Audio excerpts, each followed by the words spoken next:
In many ways, Milwaukee is defined by its eastern edge. The lakefront has and continues to be its most precious resource, thanks to foresight from early leaders in the state's constitutional public trust doctrine, which keeps miles of beautiful lakeshore for public use. As we discovered in our 58 Hometowns tour, whether you want to stroll along a beach, tour a landmark, or visit a museum, the lakefront is for everyone.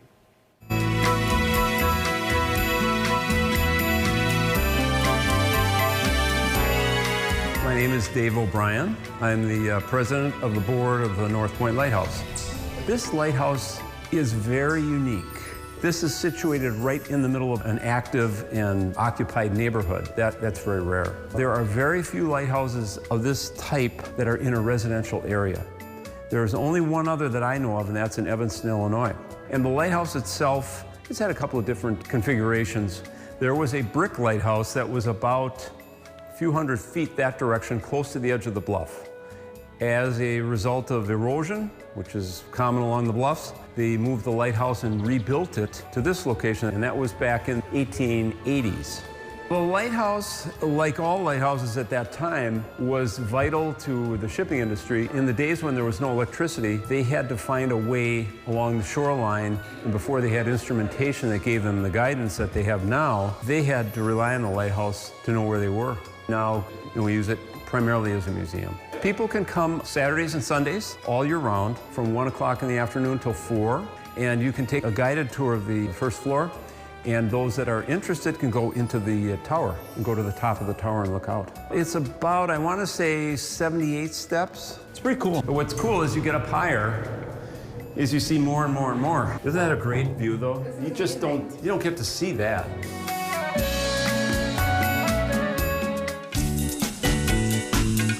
If it's a warm day, it's completely filled. It's complete chaos, but fun chaos. So everybody's running around. You're gonna be sitting here. There's gonna be footballs and frisbees flying past you nonstop, and it's just a fun experience. You're gonna have music playing. You're gonna have everybody just having a great time outside. Hi, I'm Nick Hines. I'm the CEO and co-founder of the Dock at Bradford Beach. We wanted to create an environment that's basically a vacation at home, and Bradford Beach provides that. So we've got the 3 tiki huts, we've got the food concession stands, you've got the volleyball courts. You can come down here for an entire day and have so many different activities that you can do. We've got ice cold beers, frozen drinks, and some good food for the whole family. We have a few beach locations down in the city of Chicago as well. And I actually went to Marquette. I used to ride my bike down to lakefront, 3 times a week during the summers when I'd stay up here. So I had a lot of knowledge of Milwaukee and my love for the town as well. So when this opportunity arose, there was a public offering, and the people from the Chicago Park District mentioned it to us. So I said, I'm absolutely 100% in on that. So it's fun.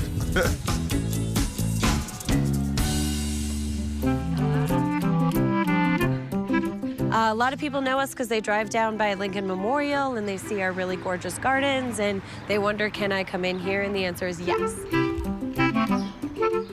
My name is Jamie Harvey Wilms, the executive director of the Charles Ellis and the Villa Terrace Art Museums. The house was built in 1924 by the Smith family. The story is that Lloyd and Rebecca Smith went to Italy on maybe a honeymoon, we're not sure, and came back and built this historic home here on the bluff.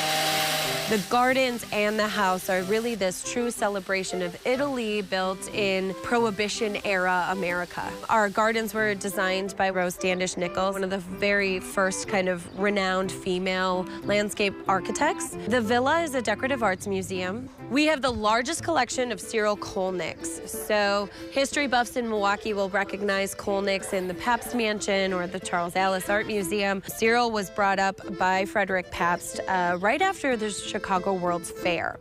And he was this master craftsman in ironwork who was doing things to iron that, nobody should be able to do. But really, on the day-to-day, we work to support our community with all sorts of different really exciting things. The first that comes to mind is every single Sunday from now until September 24th, we have free yoga right here on the terrace. The Villa does such a She can do more things with events than a lot of other house museums can because she is this experience. If you want a destination wedding and you can't afford the destination, that is us. But really, we want everybody to come and enjoy their historic home, their mansion on the Upper East Side. One of the newer offerings down here on the lakefront, the Roundhouse Beer Garden at McKinley Marina. I am joined by venue manager Anna Bartolotta, and I think right now this is a bit of a hidden gem, but not for long. Yeah. How long have you guys been open, and what's the concept? Yeah, certainly. So this is our second year in operation. We are a beer garden. You know, being an amenity to the city of Milwaukee is something that we feel very strongly about. Yeah, beautiful day, nice beer. We want people to be able to get the most out of the lakefront. And we have lots of different offerings for you. Beers on tap, as well as sandwiches. Of course, the Milwaukee Pretzel Company, Bavarian Beast. We have music on Sundays for folks. So just anything we can do to help people enjoy the great city of Milwaukee. I love the parks down here. They're fantastic. I've learned so much about the history of the parks and the marina from the marina manager, Eric. He's a wealth of knowledge. So I think we're super lucky to be able to have this close access. I mean, I think the camera is pointing in the wrong direction here because that's the true star of the show over there. Just a beautiful lake. You know, sometimes, you know, you close your eyes and I pretend it's kind of like an ocean. But it just look like that. Yes, yes, it's gorgeous.